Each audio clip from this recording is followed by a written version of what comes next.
Quero falar com vocês sobre Jesus, o príncipe da paz. Deixa sua Bíblia aberta lá em Isaías capítulo 9, versículos 6 e o 7.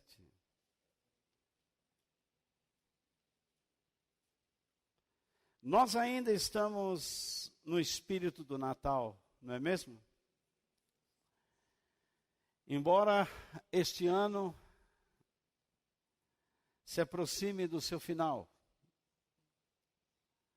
graças a Deus. O que nos espera no ano seguinte é uma incógnita. Não sabemos como será a nossa política, a vida social. A economia já deu sinais de que irá piorar.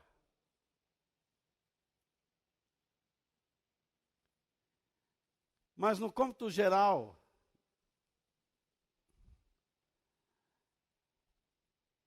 as observações acerca do novo ano não são boas.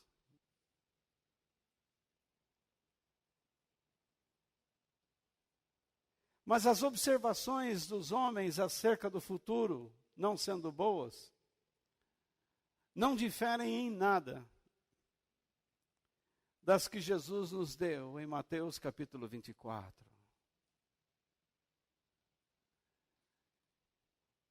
Onde ele demonstra claramente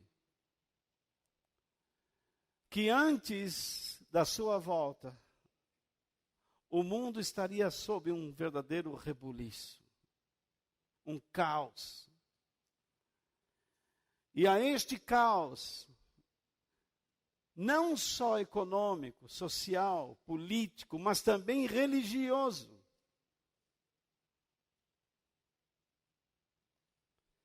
porque nós não sabemos mais no que crer.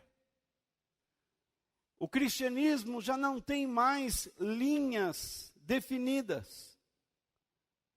Eu encontro cristãos declarando qualquer caminho leva a Deus. Se naquele lugar se fala de Deus, é bom. Nós não temos mais definições, porque nós não conhecemos a história da nossa fé. Enfim, um caos. Mas eu estou muito interessado em me manter num caminho equilibrado, saudável. E convido vocês a participarem comigo.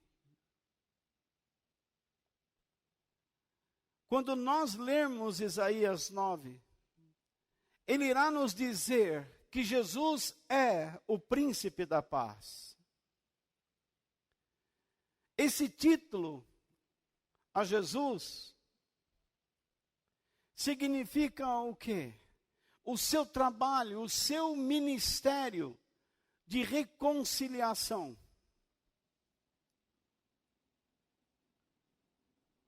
Jesus veio para promover o quê?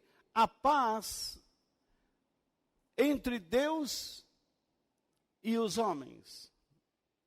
Imagine numa guerra.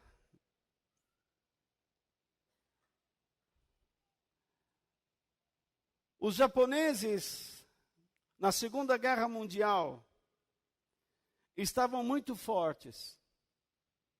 Mas de repente eles começaram a perder suas fileiras.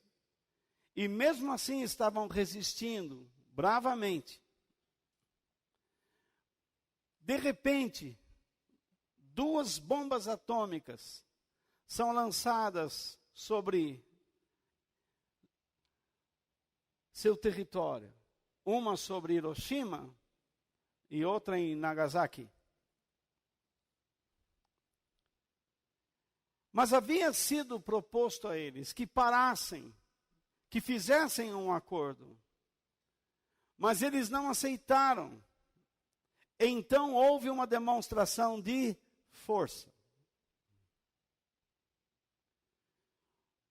o mais forte demonstrou: olha o que nós podemos fazer com vocês. Numa guerra, eu não sei se é uma redundância maluca, mas eu vou dizer assim, nem sempre o pior é o pior. Você tem que escolher, às vezes, um mal menor para resolver uma situação. Ficar observando não dá. O mundo está assistindo esses grupos terroristas e eles estão crescendo, iludindo muitos jovens. Daqui a pouco haverá uma demonstração de força. Mas com as táticas de guerrilha, eles não têm mais medo. Porque se fanatizaram. Aquilo se radicou dentro deles, se enraizou dentro deles.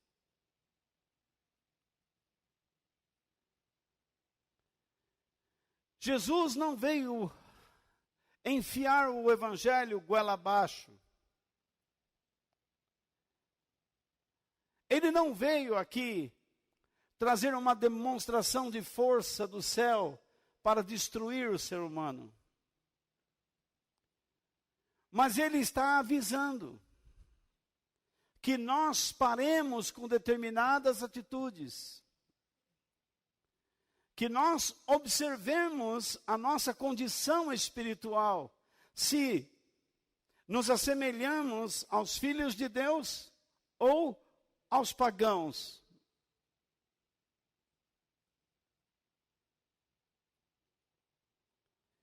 E se nós estivermos convencidos de que estamos errados e afastados de Deus, que nós aceitemos os termos divinos, que nos oferece a paz, em vez de uma destruição futura. Porque Jesus veio ensinar sobre o céu e o inferno. E é incrível como dentro da igreja não se fala de inferno e nem de céu. Portanto, muitos cristãos têm dúvidas acerca do inferno como do céu. Tanto do inferno como do céu. Porque não se ensina. Tudo é vitória na terra, tudo é bênção, é solução. Mas o príncipe da paz, que é Jesus, ele vai estabelecer o seu reino em tempo vindouro, no futuro.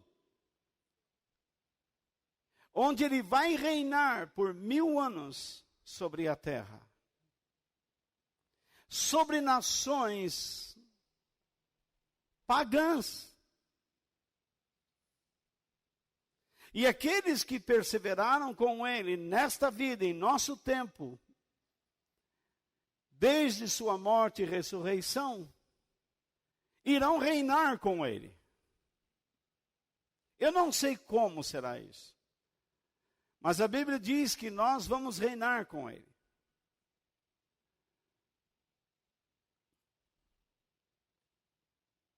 No entanto, no seu reino haverá pessoas, como eu disse, que não concordam com ele, porque nascerão naquela época. Mas o seu reinado será com tanta autoridade e haverá um tempo de paz neste planeta durante 10 séculos. Todos verão a eficácia do seu reinado e do seu reino. Mas, pasmem, no final de 1000 anos, as nações influenciadas por Satanás ainda vão se levantar contra ele.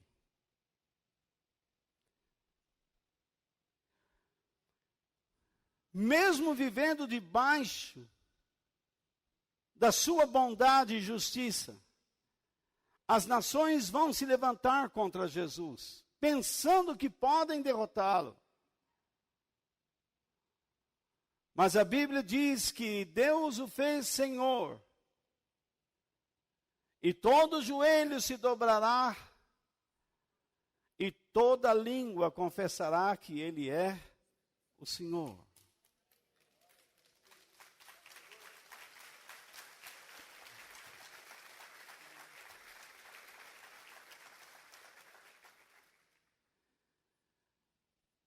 Se depois de 1000 anos pessoas se levantam contra ele,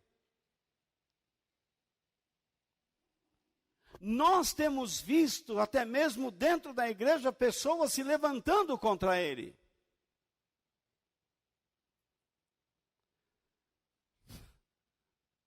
Isso não será novidade para ele.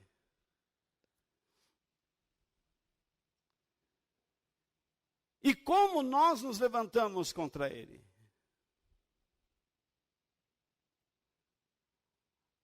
Não é um ato de ofensa.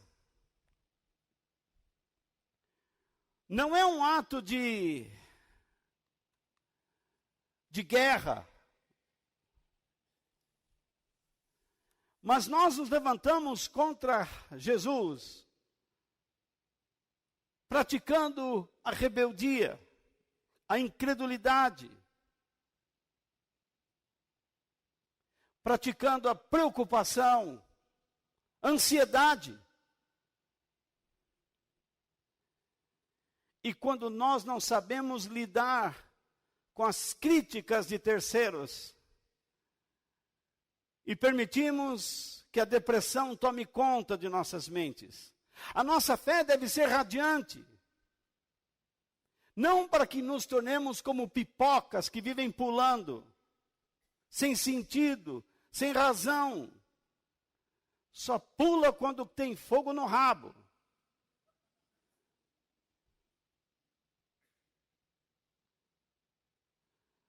O nosso coração tem que arder de paixão e entender a razão pela qual ele veio.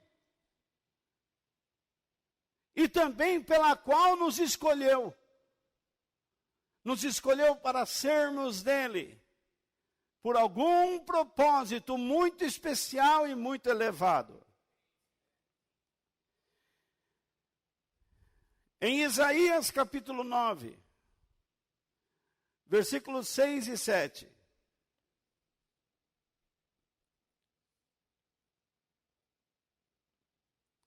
Esse período do povo de Deus era um período de confusão. Deus até disse para Isaías: Isaías, você vai falar para um povo que tem olhos, mas não quer ver. Você vai falar para um povo que tem ouvidos, mas que não quer ouvir. Eles preferem viver na mentira, no engano. Mas mesmo assim você vai falar. Porque eles vão ouvir o que eu tenho para dizer. Se eles recusarem, a decisão é deles. Então, numa profecia referente ao nascimento de Jesus, Isaías diz: pois já nasceu uma criança, Deus nos mandou um menino, que será o nosso rei. Ele será chamado de Conselheiro Maravilhoso, Deus Poderoso, Pai Eterno, Príncipe da Paz. Ele será descendente do rei Davi. O seu poder como rei crescerá. E haverá paz em todo o seu reino, como eu expliquei. As bases do seu governo não é a corrupção que nós estamos assistindo. Mas são o quê? A justiça e o direito. Desde o começo e para sempre. No seu grande amor, o Senhor Todo-Poderoso fará com que tudo isso aconteça. Eu digo para vocês de todo o meu coração, eu creio piamente no que acabei de ler. Esta é a palavra do meu Deus. E o que Deus diz se cumpre no tempo oportuno.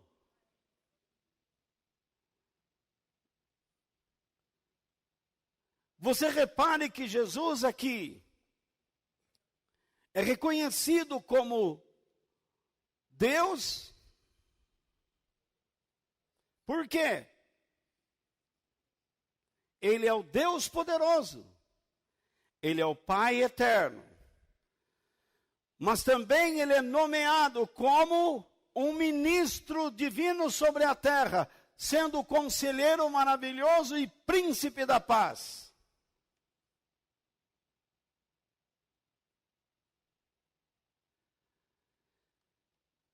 Para existir paz, é necessário ouvir conselhos.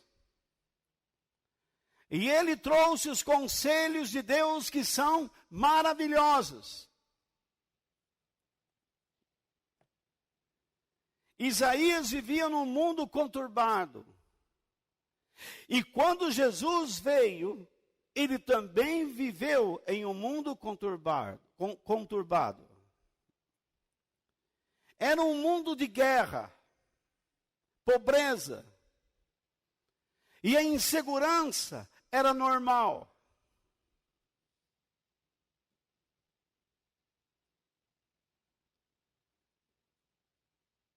Parece que ele vivia em São Paulo, Fortaleza, ou Rio de Janeiro. Cidades violentíssimas. Você sai e não sabe se volta. E foi num clima assim que ele fez uma declaração aos seus discípulos. Como príncipe da paz, ele fez a seguinte declaração em João 14, 27. Deixo com vocês o quê? A paz. É a minha paz que eu lhes dou. Não lhes dou a paz como o mundo a dá. Não fiquem aflitos, nem tenham medo. As palavras de Jesus não deram tranquilidade aos seus discípulos. De forma alguma.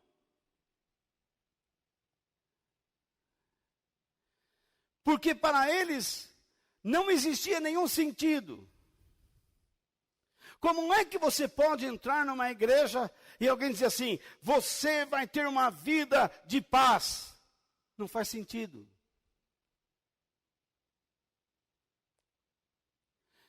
Ou então um pregador diz simplesmente, hoje Deus está te dando a paz, recebe.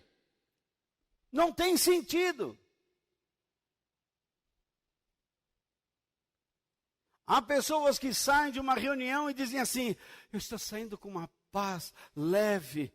Você não está saindo com nada. Você só está estremecido psicologicamente. Você não entendeu nada. Porque a paz de Deus não é sentimento. A paz de Deus não é estado de alma ou de mente. Pelo contrário, Jesus disse, não penseis que eu vim trazer paz sobre a terra, mas espada. Eu vim causar divisão entre pais e filhos. E assim por diante. Mas que paz é essa? O que essas palavras representam para nós nos dias de hoje? Porque vivemos no meio de tanta violência. Vivemos com tanta ansiedade. Onde está a paz? Estamos rodeados por criminosos, crimes em profusão, desonestidade. E por que não dizer um espírito de avareza, de mesquinhez, de materialismo?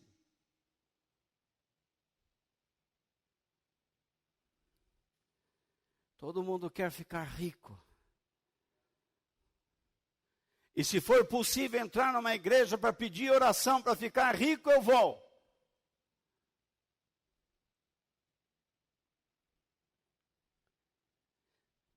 Nós estamos vivendo em um tempo de grandes dificuldades. Qual é o sentido das palavras de Jesus?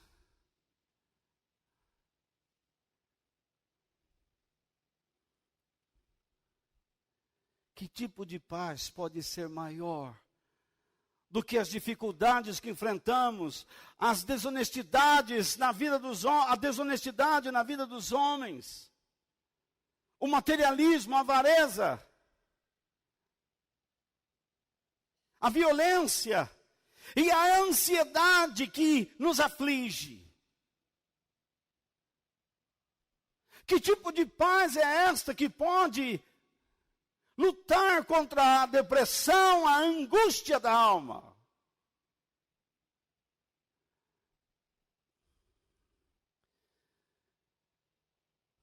Esta paz provém de Deus.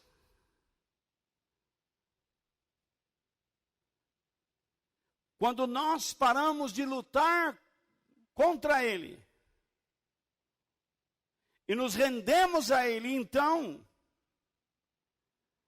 alguma coisa, vou chamar assim de início, alguma coisa entre aspas, começa a agir dentro daquele que se rendeu ao Pai.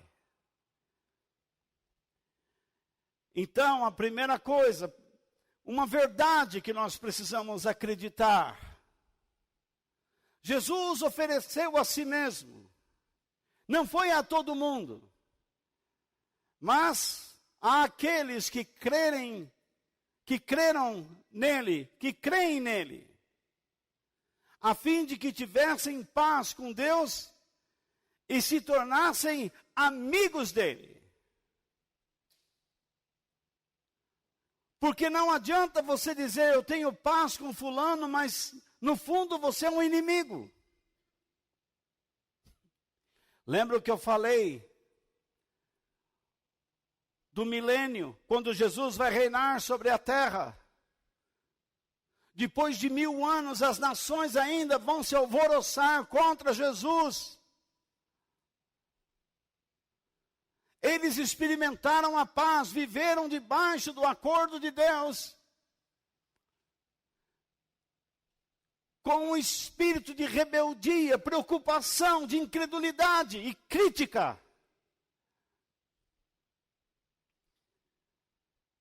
E às vezes a minha preocupação é que esse mesmo espírito está dentro da igreja hoje. Alguns pastores falam assim, não, a igreja tem que ter poder. Meu amigo, o que é poder?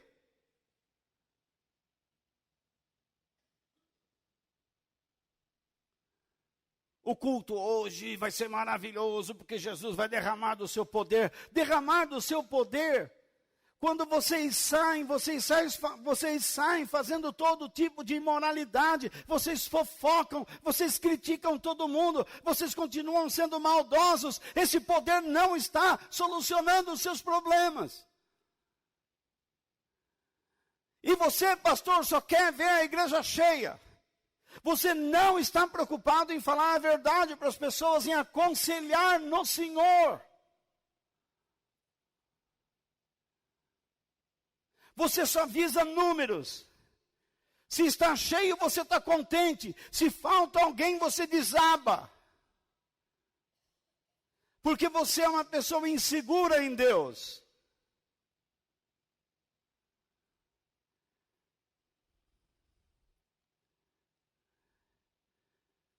A igreja precisa de ensino. Que ensino? Se o ensino não me levar a temer e a respeitar a Deus, e a me comprometer com Ele, não vale nada.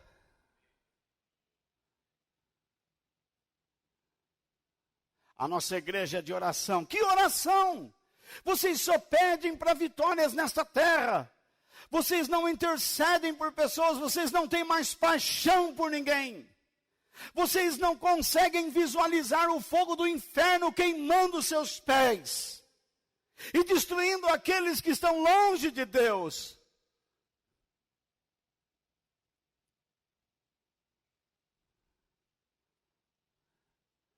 A nossa igreja tem pregação. Que pregação?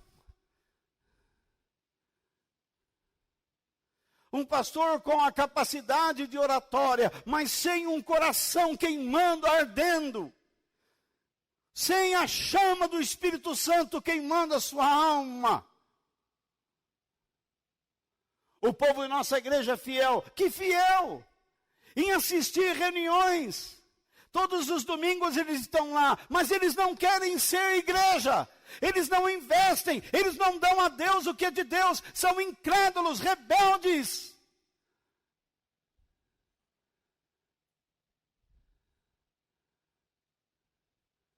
No nosso culto queima. As pessoas pulam. Faz isso. E daí? Nas reuniões pagãs, isso era muito comum na época de Jesus e dos apóstolos. Misticismo. Mas se você perguntar a essas pessoas no que elas creem, elas não sabem explicar. Outros dizem, nossa igreja é um silêncio, respeito. Respeito pelo quê? Pela organização ou por Deus? Enfim, nós estamos numa sinuca de bico. Os homens sabem bem o que é isso.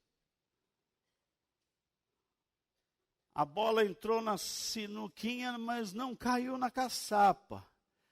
E você vem com o taco e tenta mirar, mas a sinuca está impedindo que a bola acerte outra. Então você fecha os olhos, mede a caçapa e mete a ripa. Ela gira a mesa e você torce para pegar na bola certa. É assim que alguns estão vivendo.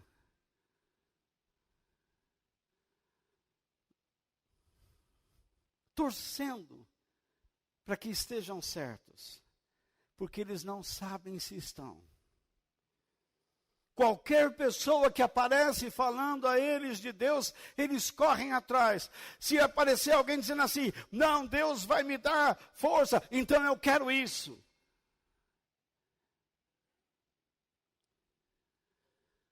Jesus ofereceu a si mesmo àqueles que creem nele, a fim de que tivessem paz com Deus e se tornassem amigos dele. Ou a fim de que tenham paz com Deus e se tornem amigos dele. Esse é mais correto. Por quê? Porque antes de termos paz com Deus, nós precisamos ter paz com Cristo. Se Jesus veio trazer a reconciliação, é com Ele, primeiramente, que nós temos que tratar. Se um diplomata vem ao nosso país oferecer alguma ajuda, antes do presidente, é o diplomata que nós precisamos receber. Jesus entrou neste mundo, entrou dentro deste caos e disse, eu estou aqui, eu sou a luz do mundo. Quem me segue não andará na escuridão, nas trevas, mas terá a luz da vida. Então nós devemos nos submeter primeiramente a Ele. Admitirmos que estamos afastados de Deus, pelas notícias que Ele nos traz, por meio do Evangelho. Se nós comparamos nossas vidas com o que está escrito na palavra de Deus, percebemos que estamos afastados de Deus. Então, quando reconhecemos nossos erros, adquirimos o quê? A permissão para entrarmos na presença de Deus e termos paz com Ele. E então, diante do Pai, admitimos novamente que estamos diante de Deus porque Jesus abriu esta porta. E é assim que nós deixamos de ser inimigos de Deus para sermos amigos dele e sermos seus filhos. Esses apelos, quem quer ter paz hoje no coração, levante a mão e venha à frente. Isso é mentira. Se você não reconhecer que você é uma pessoa ineficaz no reino de Deus, que você não quer crescer diante de Deus, que você simplesmente frequenta a igreja na esperança de consertar seus negócios, seus relacionamentos, você não tem paz com Deus, você não está vivendo perto dele, você está se iludindo, estão enganando você. Porque a paz de Deus só é obtida por meio de Jesus Cristo, nosso Senhor. E isso está implícito nas palavras dos anjos, quando eles cantaram diante dos pastores. Glória a Deus na maior das alturas, e paz na terra aos homens a quem Ele quer bem. A paz divina não é para qualquer um. É para as pessoas a quem Deus quer bem. E como Deus passa a querer bem uma pessoa? Quando esta pessoa passa a querê-lo bem. Então essa história que o amor de Deus é incondicional, Deus nos ama de qualquer jeito, isso não é verdade.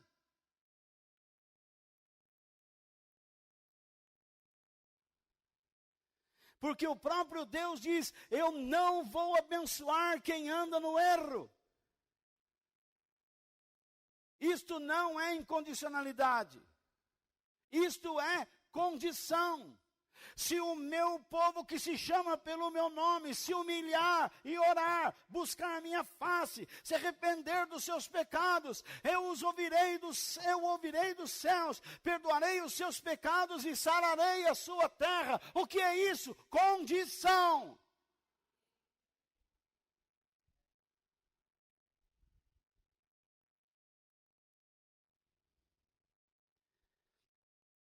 Ninguém pode experimentar a paz, a presença, a ajuda e a direção de Deus, sem passar por esse processo espiritual em Cristo.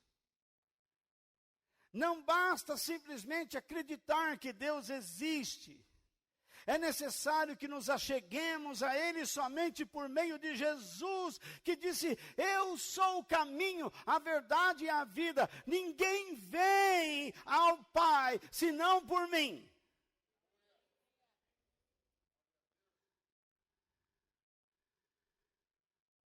Diante desses fatos iniciais, nós temos que aprender que tenha paz com Deus, procurando ter paz com Cristo, por meio de um compromisso sério com Ele. Se nós não tivermos um compromisso sério com Cristo, não temos paz com Deus.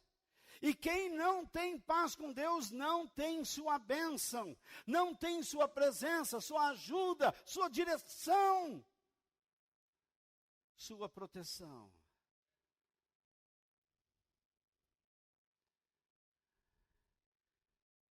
Aquela cruzinha significa que eu devo morrer para mim mesmo e praticar isso que está aí, sobre a verdade que Jesus ofereceu a si mesmo àqueles que creem nele, a fim de se tornarem amigos de Deus e terem paz com Deus. Uma segunda verdade no que eu estou dizendo: Jesus é a fonte da nossa paz diária. Graças a Deus, A vida de Jesus e seu poder não depende das circunstâncias em que nos encontramos. Você se lembra do povo de Israel no deserto, sem nenhum recurso, da água, da pedra, saiu água. Do céu caiu pão. Do céu choveu carne. Em pleno tempo aberto do deserto, existia uma nuvem que cobria mais de 3 milhões de pessoas. Uma chama que aquecia a noite gélida do deserto, abaixo de zero. Que aquecia mais de 3 milhões de pessoas. E iluminava todo o acampamento.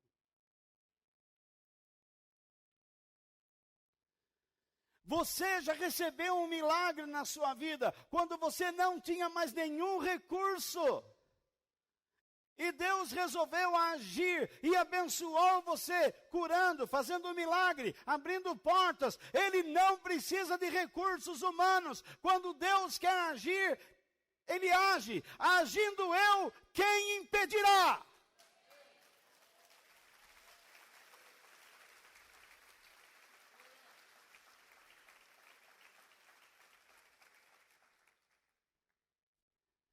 Mas há uma notícia ruim que eu vou lhe dar. Não há como nos desvencilharmos das dificuldades. Porém, nós podemos desfrutar daquele que é constante e que habita dentro de nós. Então, se estamos unidos com Cristo, nós adquirimos da parte de Deus a capacidade de enfrentarmos as adversidades, as tempestades que sempre virão, mas que em nosso interior sempre existirá a direção e o poder divino agindo por causa desta paz que habita em nós.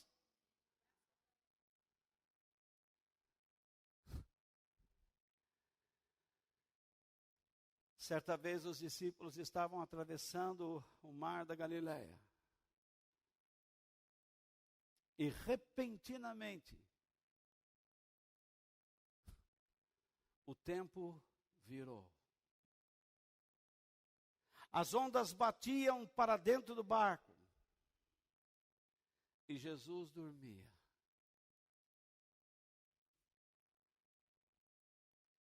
Nenhuma circunstância, seja ela boa ou má, pode afetar nosso Senhor. Mas nos afeta. Nós não somos Jesus. Eles correram para Jesus, não importa que nós pereçamos. E ele não disse uma só palavra aos seus discípulos. Simplesmente olhou ao redor e disse ao vento: quieto. E olhou para o mar e disse: se acalme. E o escritor dos evangelhos declarou: e houve tremenda paz. Mas ele não deixou de registrar o que Jesus disse. Quando ele se voltou para os discípulos e disse: por que vocês são assim tão tímidos?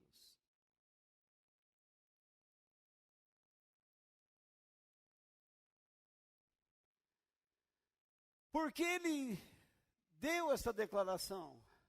Porque os tímidos não experimentam o reino, nem o poder do reino.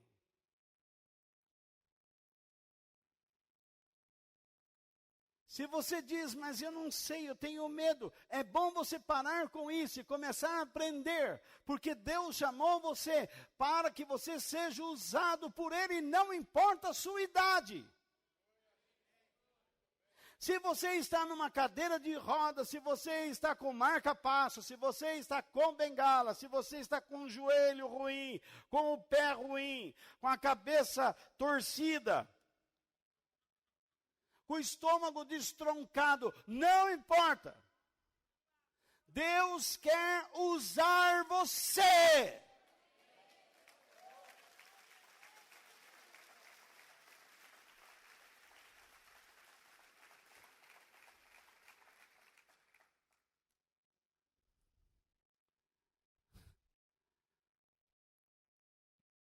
Jesus estava no barco, em meio ao alvoroço.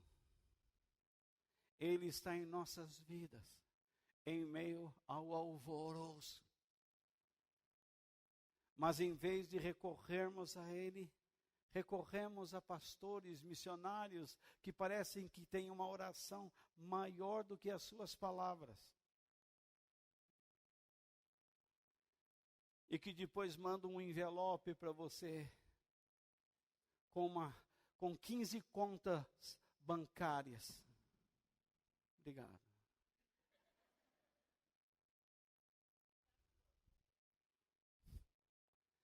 Jesus, quando ficou em pé no barco, ele não fez assim: ó Deus que sempre me ouves agora. Ele não disse para os discípulos: prepara as ofertas aí. Simplesmente levantou a voz e disse: quieto, se acalme. Ele não era mercenário.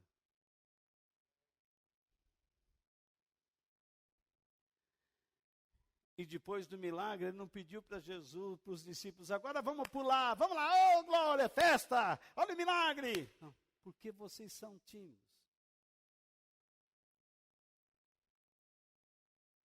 Eu já vi irmãos em reuniões que pulavam. Até tem um exemplo de um pastor que chegou numa igreja, primeiro dia, e a irmã escabelava e pulava, e na fila, todo mundo cumprimentando a chegada dele, e essa irmã do lado: quero falar, e ele cansado pediu um copo com água. E a irmã falou: se precisar de mim, eu sou a irmã que ora, eu sou a irmã que visita, eu sou a irmã que evangeliza, eu sou a irmã que profetiza, eu sou a irmã que faz isso, eu sou a irmã que faz aquilo. Se precisar de mim, eu estou aqui. Ele pegou o copo com água e jogou na cabeça dela: pastor desgraçado, lazarento, sem vergonha, eu vou te matar. Ela não era nada disso. Era uma fingida. E isso é um fato verdadeiro.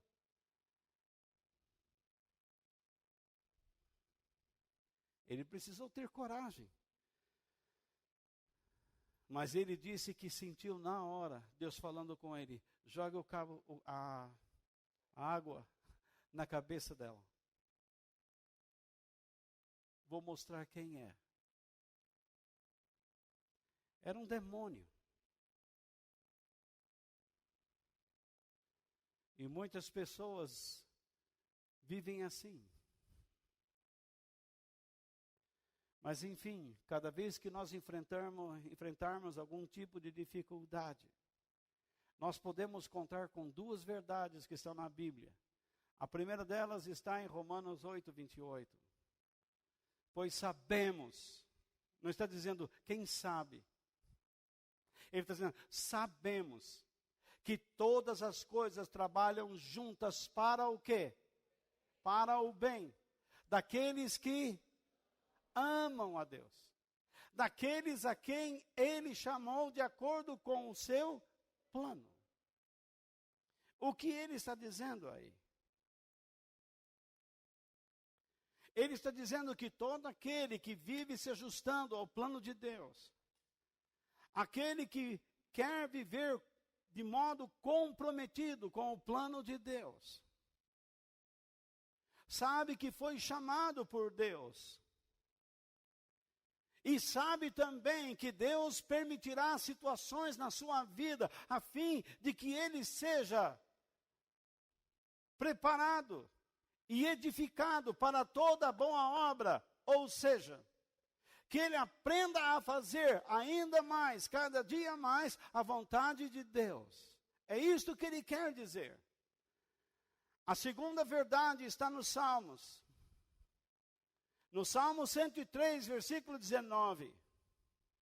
Diz: o Senhor firmou o seu trono no céu, e todas as coisas fazem parte do seu reino. Aí este verso declara a autoridade de Deus, que nada passa desapercebido dele.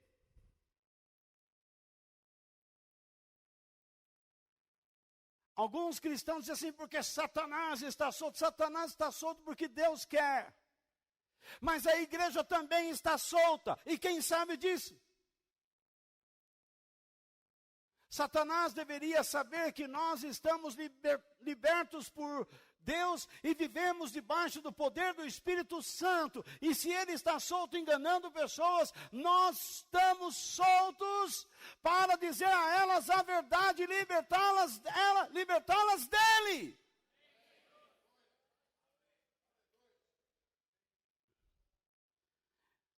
Mas ficamos fazendo correntes. Pastor, faz uma oração para mim, acho que me encostaram alguma coisa. Encostou um caminhão de ignorância e entrou dentro da sua mente. Você deveria ter vergonha destas coisas. Você deveria aprender a orar e não ficar se arrastando como alguém que vai em fim de feira. O que Deus tem para você não é produto de fim de feira, é o melhor.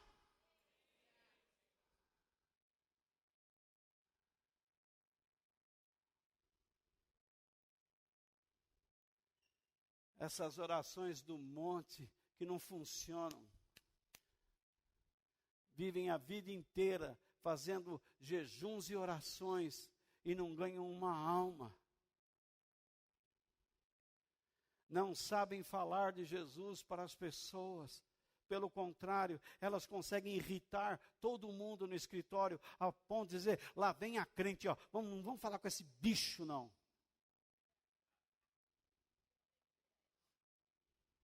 Isso é um bicho. Não sabe conversar com a gente. Não gosta de futebol, não gosta de teatro, não gosta de novela, não gosta de filme.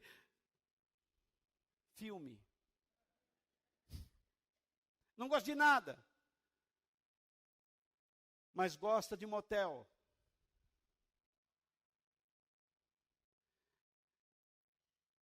E sabe fazer sexo como louca.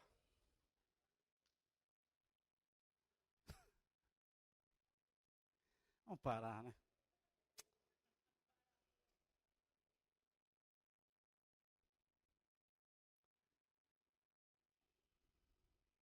Quando nós cremos que Deus está no controle de nossas vidas e nós damos a Ele o controle para que Ele nos controle.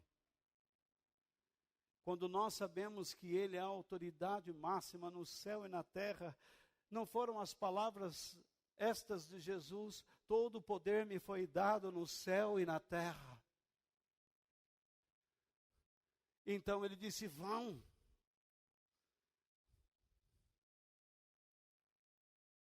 Falem, ensinem, batizem, eduquem as pessoas em tudo aquilo que eu tenho falado com vocês. E estes sinais seguirão vocês. Em meu nome expulsarão demônios, curarão os enfermos. Se beberem alguma coisa ou comerem alguma coisa mortífera, nada lhes acontecerá. O que ele disse aos discípulos, vocês vão receber poder ao descer sobre vocês o Espírito Santo. E alguns cristãos dizem assim, eu quero poder, mas eles não entendem Atos 1:8, porque lá diz, receberão poder ao descer sobre vocês o Espírito Santo, e vocês serão minhas testemunhas. A palavra testemunha significa mártir, e aquele que recebe o poder de Deus está recebendo alguma coisa que o destruirá.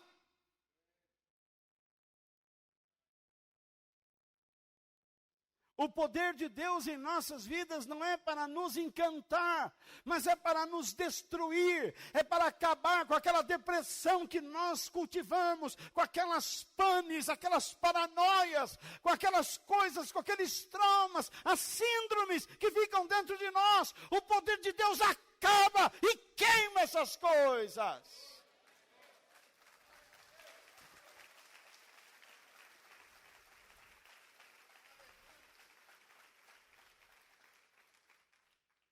Queima para quê?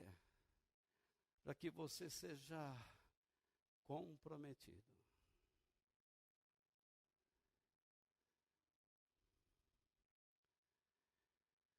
Jesus Cristo age em nosso coração, sendo Ele mesmo a paz que é dada por Deus, a fim de nos dar direção e ânimo. Pois quem confia em Deus, a primeira oração não é, Senhor, me liberta. Não, Senhor, o que é que está acontecendo?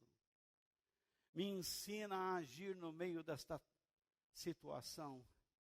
E me ensina a orar a Ti.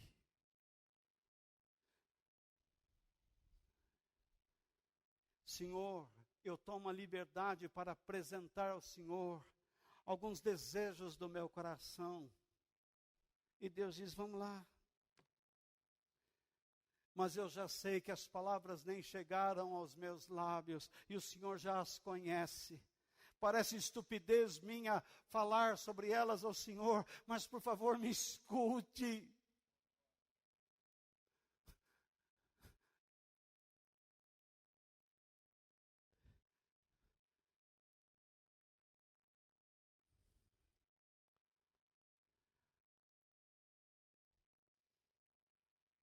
Quando Deus nos dá a direção e a força, nós podemos enfrentar qualquer prova. Mas devemos lutar contra as perturbações, as preocupações que nos perturbam. Em relação ao futuro, você talvez diz assim, mas amanhã, não sei, amanhã, vamos ver o que Jesus disse aos seus discípulos. Em Mateus capítulo 6, versículos 25 e o 32. Jesus disse no versículo 25 de Mateus 6, vocês estão ainda comigo? Não se preocupem com a comida e com a bebida que precisam para viver, nem com a roupa que precisam para se vestir. Afinal, será que a vida não é mais importante do que a comida? E será que o corpo não é mais importante do que as roupas? Em nenhum momento ele está dizendo que você não deve se preocupar em se vestir, que você não deve se preocupar em comer ou beber. O seu corpo, a maior porcentagem do seu peso é líquido. E se você não se alimentar direito, você adoece. E se você não se vestir decentemente, vão dizer que você é doido. Mas o que ele está dizendo? Ele está dizendo que nós sempre estamos preocupados com aquilo que satisfaz nossas emoções. A parte psicológica. Quando ele usa aqui a palavra vida, pelo menos funcionava, agora não funciona mais isso aqui. Está quebradinho. Isso quebra mesmo. Mas ele usa a palavra vida. A palavra vida aqui é psique. De onde vem psicologia e também psicose.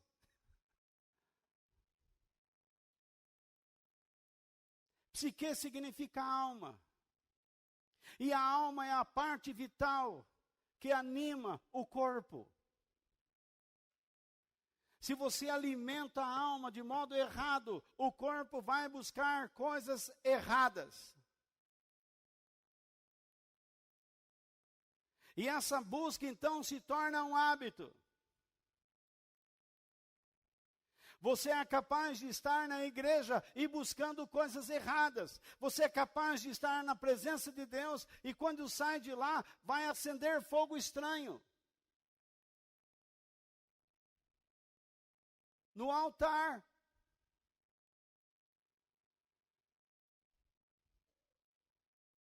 Jesus está dizendo, você tem que colocar para dentro de si os princípios do reino, para que a sua alma se submeta ao Espírito Santo, a fim de que ela comande o corpo a buscar o que é primordial.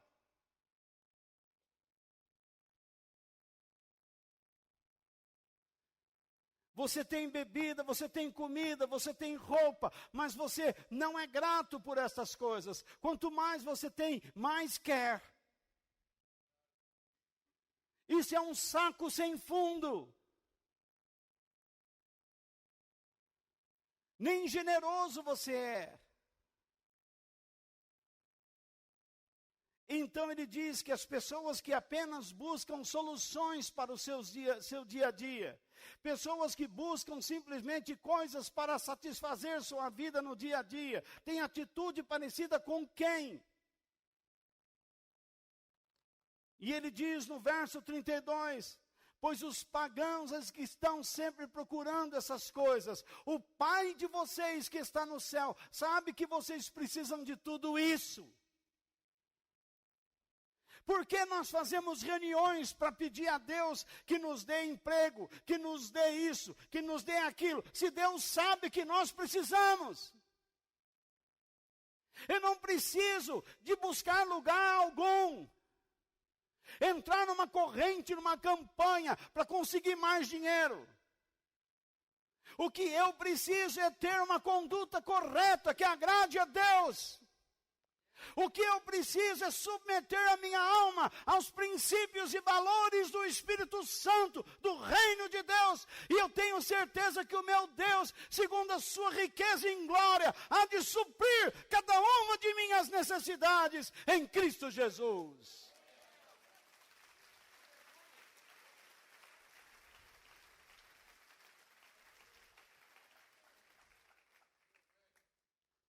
Por que eu preciso ficar me arrastando por coisas que Deus sabe que eu preciso? Deus sabe que eu preciso comer e talvez tenha comido demais.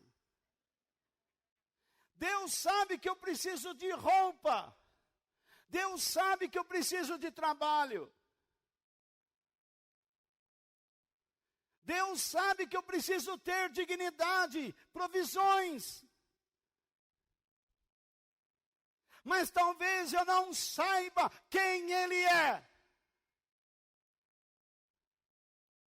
Os pagãos acreditam em Deus, mas não sabem quem Ele é. Muitos cristãos se reúnem em igrejas, cantam hinos, oram em línguas, eu oro em línguas, mas não sabem quem Ele é.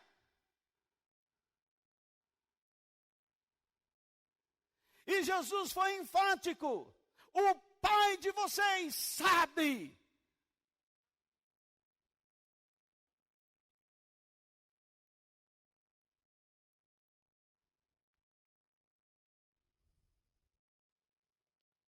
Para a maioria das pessoas, a vida consiste em comer, beber e se vestir. Vocês não se lembram o que Jesus falou dos dias de Noé?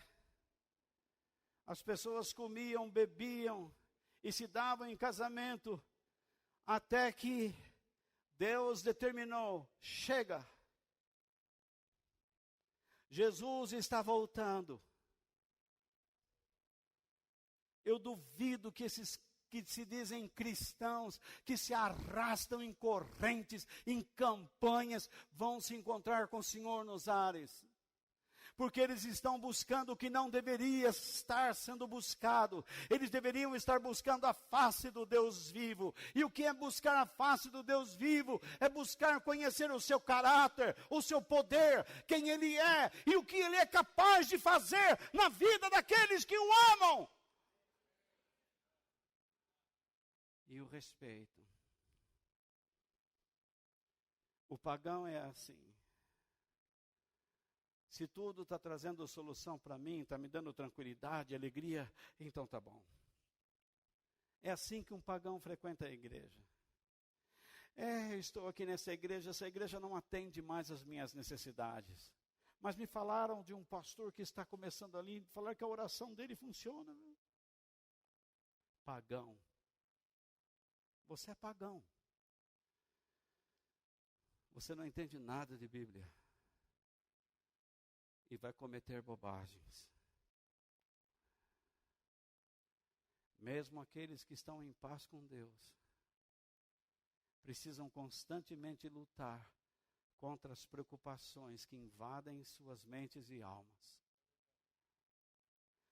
Porque essas preocupações têm como tendência fazer com que estas pessoas contrariem os valores, os princípios e a vontade de Deus.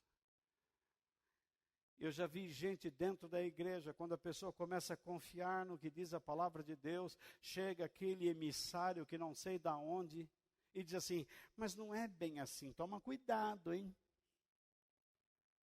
E perverte a pessoa. Então, preocupe-se em agradar a Deus e receba toda a capacitação espiritual para poder enfrentar as adversidades com a paz que Ele dá. Essa paz não é estado de espírito, é a pessoa de Jesus. Já cansaram, irmãos? Vocês anotaram isso? Então anotem, por favor. Guardem isso no coração. E aprendam a orar, Senhor, eu quero te agradar. Eu quero viver uma vida que te agrade. Eu já vi pessoas dizendo assim, igreja não me enche barriga. Lógico que não, você quer o quê? Que eu arranque tijolo e você morde o tijolo?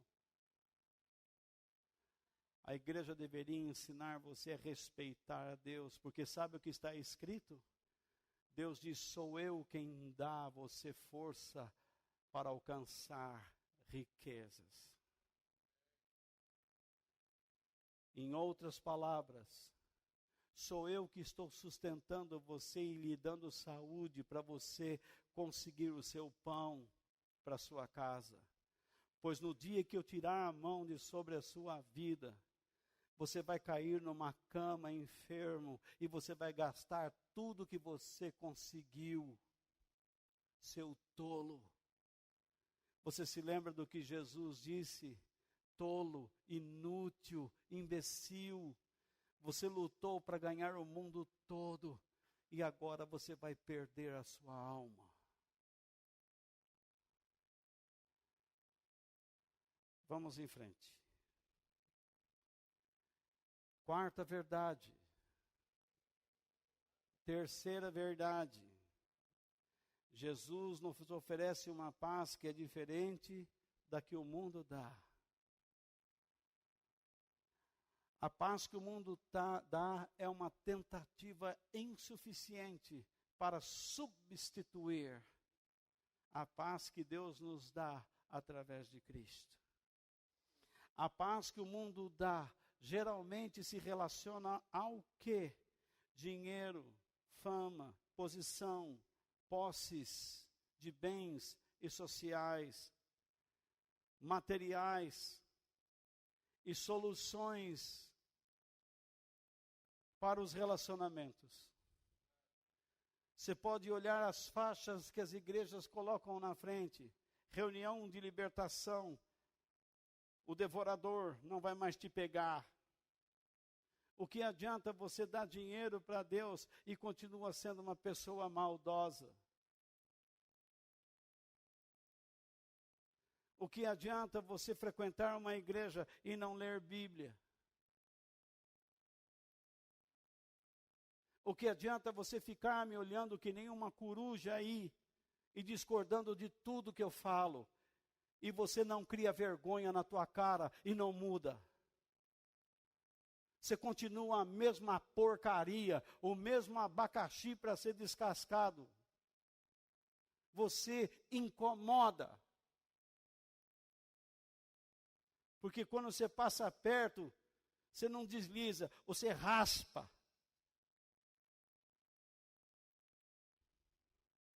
Pega abacaxi e passa na tua cara para ver. Está na hora de mudar.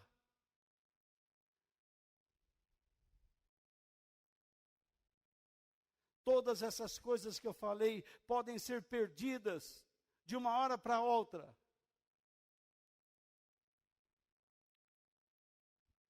E então as pessoas vêm sorrindo de modo dissimulado, respondendo à pergunta: como é que você está? Tudo bem? Tudo bem. Sempre dizemos isso, tudo bem, mas você começa a conversar 5 minutos e descobre que não está.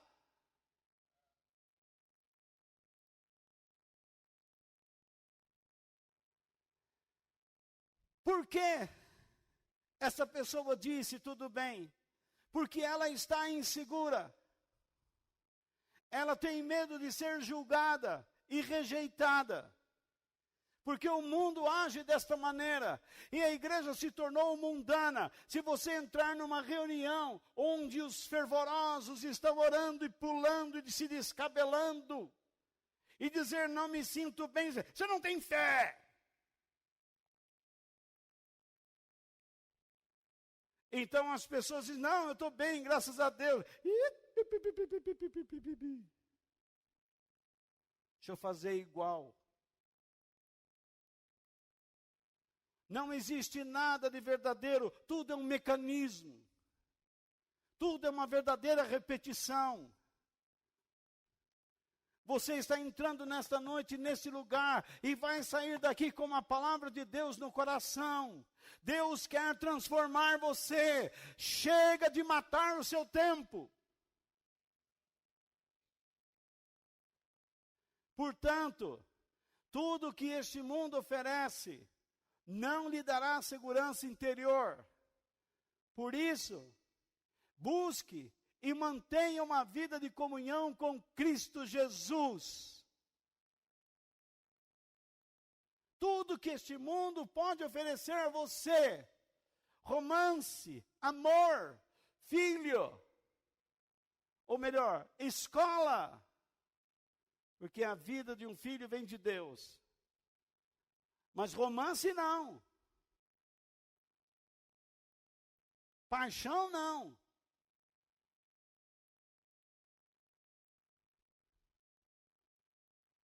Todo casal de namorado deveria entender que eles estão ali para crescer psicologicamente e espiritualmente. Porque eles terão um dia que viver juntos, terão filhos, e os filhos terão que aprender com o exemplo dos pais. Então vem alguns políticos dizendo a família é o esteio da sociedade. E você que não sabe dizer você não sabe nada, seu político. Você não defende família. Você vem com essa conversa de plataforma. Por que você então não defende a escola? Por que não defende reuniões de pais e mestres? Porque não se dá na escola mais matéria de organização social e política, educação moral e cívica? Onde estão essas coisas? Onde está o respeito ao professor, ao diretor? Onde estão as suspensões?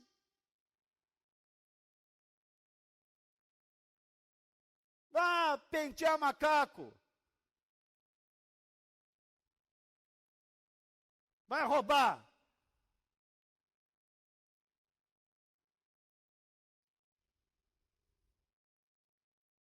Tudo que este mundo dá não lhe dará segurança interior. Por isso, busque e mantenha uma vida de comunhão com Cristo Jesus. e você desfrutará do milagre. Em quarto lugar, Jesus é que nos mantém em aliança de paz com Deus por meio do Espírito Santo.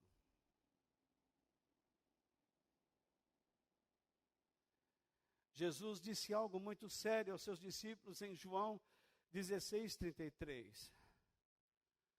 Eu digo isso para que, por estarem unidos comigo, vocês tenham paz. No mundo vocês vão sofrer, mas tenham coragem, eu venci o mundo. Que conversa é essa? Imagine, eu digo para vocês aqui, as coisas que eu ensino a vocês vão trazer segurança. Mas se preparem, vocês vão viver dentro da insegurança. Isso é o samba do crioulo doido. O trem está atrasado, mas já passou.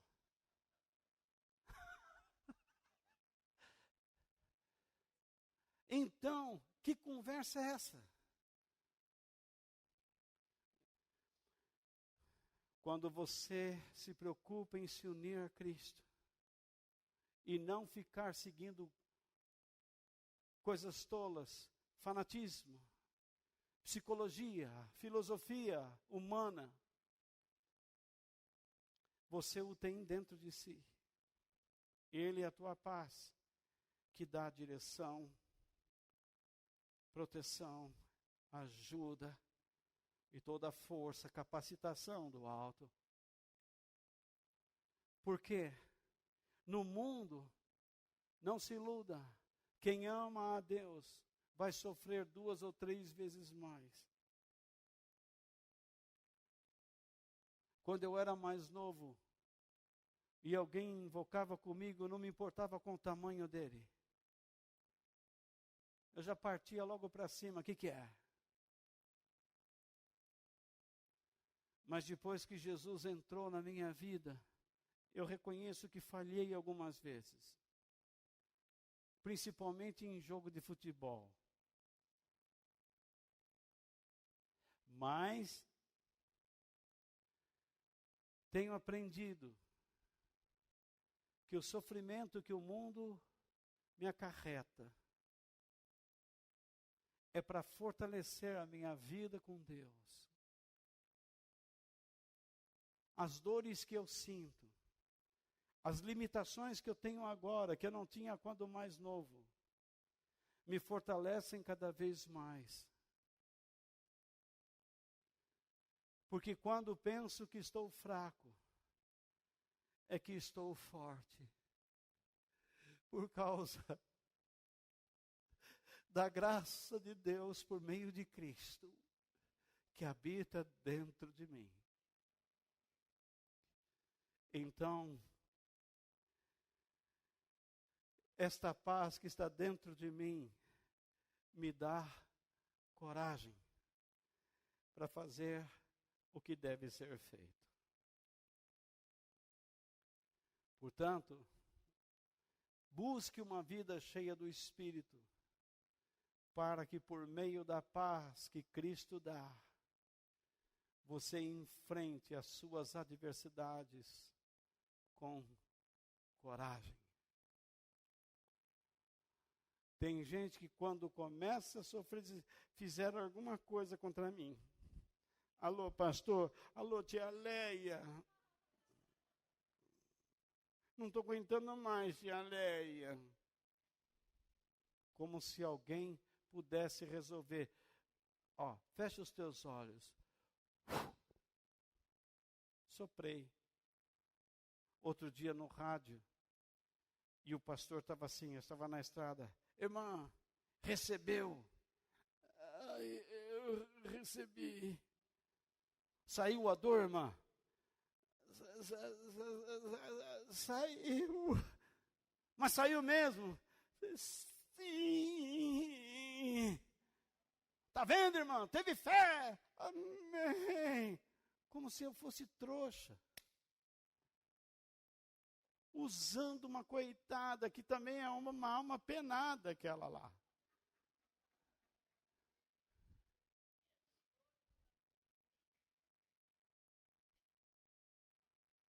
Gente, o que é um pouco de poeira em nariz de coveiro?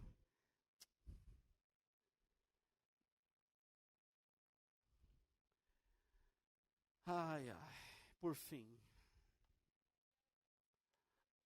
A paz que Deus nos dá por meio de Jesus Cristo pode ser perdida. Como? 4 fatores que podem contribuir para que a paz de Deus em Cristo se perca. Vocês não copiaram a primeira? Então vai. Copie a verdade. Eu faço isso para vocês copiarem mesmo. Agora, não adianta nada pegar esse caderno miserável e jogar no fundo do carro. Para que o passageiro de trás pise tudo, as folhas ficam assim, ó. Então, 4 fatores que podem contribuir para que a paz de Deus em Cristo se perca. Aí estão os 4.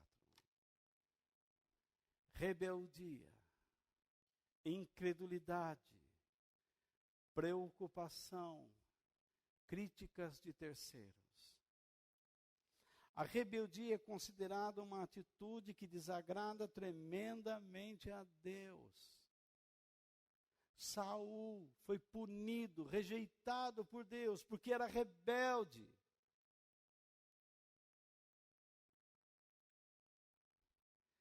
A rebeldia nos afasta de Deus e o resultado que vem é que ficamos debaixo do poder do espírito do erro e perdemos a presença de Deus, sua proteção e direção. Algumas pessoas dizem, quando eu vou na igreja eu sinto, ai, que está dando uns arrepios,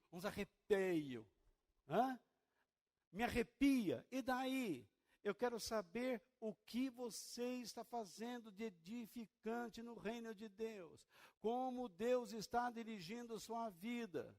Se você só sente arrepios e sente vontade de pular, mas você não percebe nenhuma direção, Deus não está convencendo você de que algo precisa mudar. Tudo que você está experimentando nada mais é do que simples emoção. É adrenalina.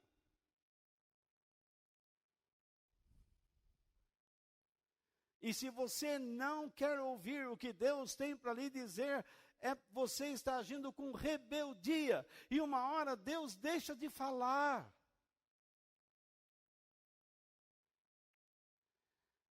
Preocupação. Incredulidade. Quando nós duvidamos da palavra de Deus, a insegurança, o medo, síndromes, traumas, tomam o lugar da confiança. Ai, mas de novo essa situação. Come todas as unhas. Come os dedos. Aí depois você vai se apresentar e falar, gente,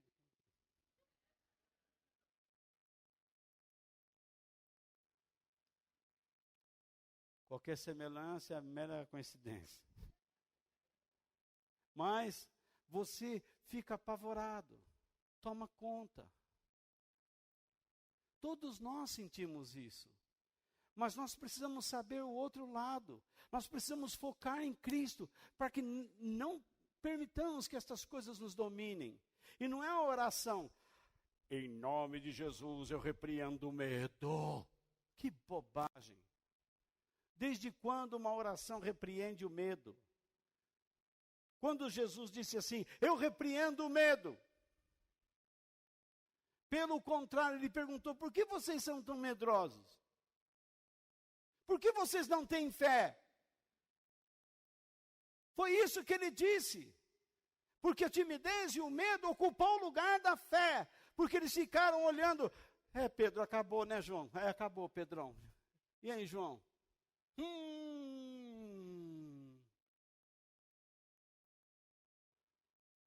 Olha que a gente pesca sempre nesse mar, mas hoje está difícil. Ai, Jesus lá, dormindo. Está dormindo. Será que ele não está vendo nada? Ele está cansado, está estressado, deprimido. As pessoas não querem aceitar ele.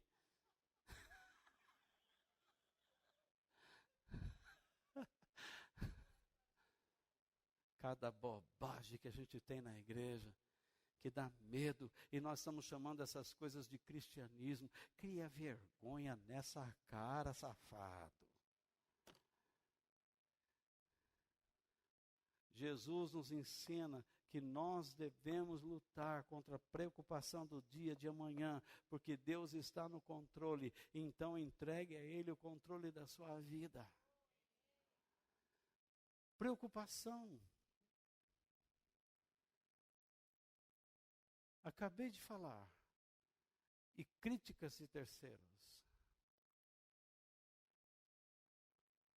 Ainda que soframos duras críticas, nós só perderemos a paz de Deus se permitirmos. Chega o marido para a mulher e fala: já veio da igreja? Vim. É irmã de Jesus? E chega com essa cara de diaba? E vice-versa. Se você der ouvidos, a vontade que dá é pegar, sem a orientação de Deus, um copo com água e jogar na cabeça. Ou então, pegar a televisão e uma bela de uma vassoura e arrebentar o LED. Bem na hora do futebol. Ou então, arrebentar a televisão com a garrafa de cerveja.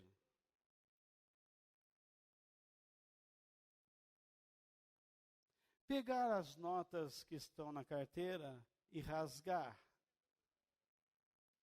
São pequenas ideias satânicas. Não sigam isso jamais. Jamais. Como um pastor disse, eu me lembro, ele era um executivo da igreja que eu pertencia. E a mulher ligou: não aguento mais meu marido, missionário, o que eu faço? Quando ele entrar em casa, minha irmã, ele falava assim: quando este homem entrar na sua casa, minha irmã, a senhora vai pegar uma bela de uma panela e dar-lhe uma panelada. No outro dia, a irmã ligou para ele: pastor, o que eu faço? Quem é a senhora? A irmã que o senhor mandou dar uma panelada. Eu dei. E agora ele está no meu marido, ele está no hospital e disse que vai separar de mim. O que eu faço? Eu tenho 3 filhos.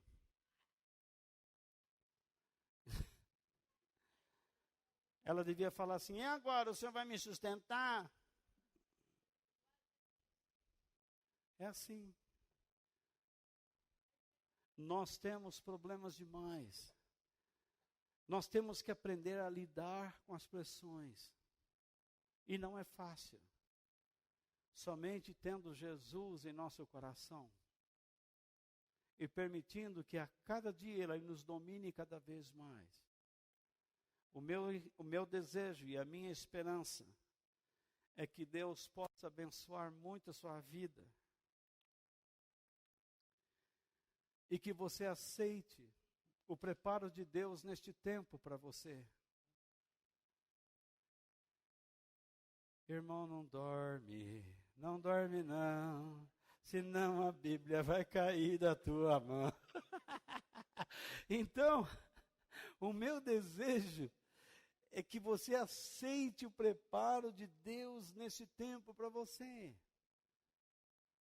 Eu não sei o que você perdeu, o que você ganhou. Eu não sei o que você está enfrentando, quais são suas lutas, quais são suas dores físicas, emocionais, mentais. mas não impeça que nenhuma delas lhe roube o prazer de amar a Deus e de servir a Cristo verdadeiramente. Eu conheço pessoas que dizem assim, eu quero amar a Deus, eu quero servir a Deus, mas quando o dinheiro começa a entrar no bolso, quando bens materiais chegam às suas mãos e diante dos seus olhos, todas aquelas promessas parecem promessas de noivo no altar. Nenhuma se cumpre.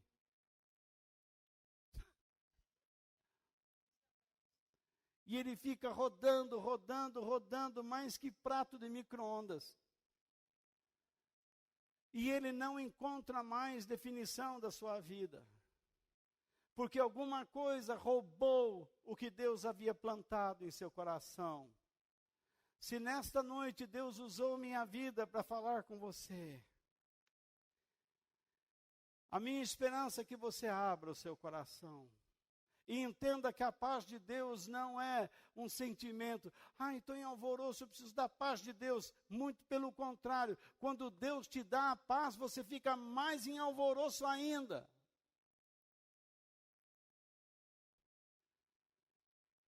Mas dentro, existe uma convicção de que você está dentro do plano de Deus. Que o Senhor possa fortalecer seu coração e que Deus nos abençoe. Amém.